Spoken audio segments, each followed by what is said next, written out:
വലിയ സന്തോഷം കാണുന്നു. ഏതാണ്ടൊക്കെ തീർപ്പായോ? അല്ല, അതൊക്കെ നിങ്ങളെ യഥാസമയത്ത് അറിയിക്കും.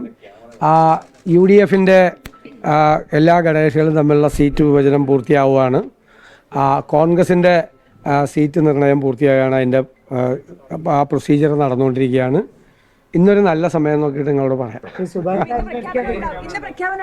അല്ല, അത് പറയാം, നിങ്ങളോട് പറയാൻ നല്ല സമയം നിങ്ങളെല്ലാം അറിയിക്കുള്ളൂ, അല്ലാതെ വേറെ ആരോടും പറയില്ല. നിങ്ങളോട് ആദ്യം പറയുള്ളൂ. അത് നോക്കിയിട്ട് അത് സാധാരണ പ്രൊസീജിയർ ഞങ്ങളെക്കാൾ നന്നായിട്ട് നിങ്ങൾക്ക് അതെല്ലാം അതൊക്കെ നമുക്ക് പാർട്ടിക്ക് അകത്തുള്ള കാര്യങ്ങൾ. ചർച്ച എന്നാണ് തിരിച്ചു ചോദിച്ചത്. ഇപ്പൊ ഈ കണ്ണൂരിലെ സാഹചര്യം കലാപകലുഷിതമാകുകയാണ്.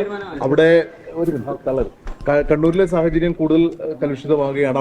അവിടുത്തെ ജില്ലാ നേതൃത്വം ഇപ്പോൾ പ്രതികരിക്കുന്നത്. അപ്പം ഏറ്റവും ഒടുവിൽ ഗോവിന്ദനെ പുറത്താക്കിയേക്കുമെന്നും കേൾക്കുന്നു. നിങ്ങൾക്ക് ഒരു കാര്യം മനസ്സിലായല്ലോ.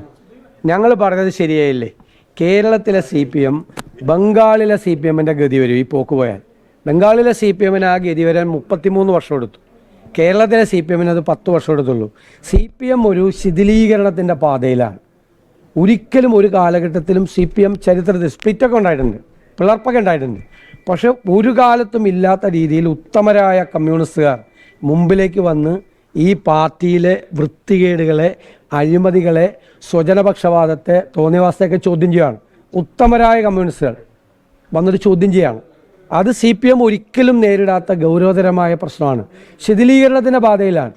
ഇത്രയും നേതാക്കന്മാർ CPMൽ ഇത് ചോദ്യം ചെയ്യാൻ ധൈര്യം കാണിച്ചുവെങ്കിൽ താഴെ അണികളുടെ പ്രതിഷേധവും രോഷവും എത്രമാത്രമായിരിക്കും നിങ്ങൾ കണക്കൂട്ടിക്കോ.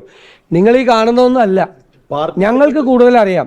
നിങ്ങൾ ഈ കാണുന്നതൊന്നുമല്ല, അതിനേക്ക് അപ്പുറത്തേക്ക് വലുതായ രീതിയിൽ ആഴത്തിലുള്ള മുറിവുകളാണ് ഉള്ളത് CPMന്റെ അകത്തുള്ളത്.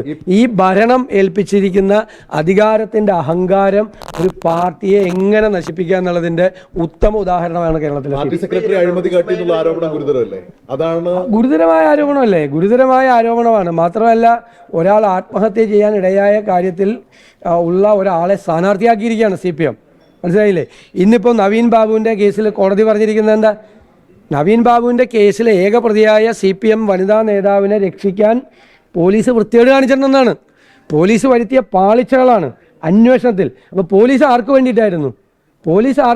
പാർട്ടിക്കാർക്ക് വേണ്ടിയിട്ടായിരുന്നു പോലീസ്. അന്യായം ചെയ്യുന്ന പാർട്ടി നേതാക്കന്മാരുടെ കൂടെയായിരുന്നു പോലീസ്.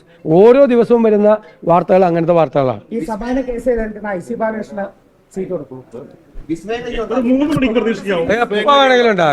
ഞാൻ ചോദിക്കട്ടെ, നിങ്ങൾ വിസ്മയം എന്ന് പറഞ്ഞപ്പോൾ ആദ്യം കളിയാക്കി. ഇപ്പൊ 1 വിസ്മയങ്ങൾ നടന്നില്ലേ? ലോകത്തെവിടെയായാലും ഏത് സമയത്തും 24 വാർത്തകളും ഓഗ്മെന്റഡ് റിയാലിറ്റി പാക്കേജുകളും എക്സ്പ്ലെയിനറുകളും വിശദമായി കാണാൻ ഞങ്ങളുടെ YouTube ചാനൽ നിങ്ങൾക്ക് സബ്സ്ക്രൈബ് ചെയ്യാം.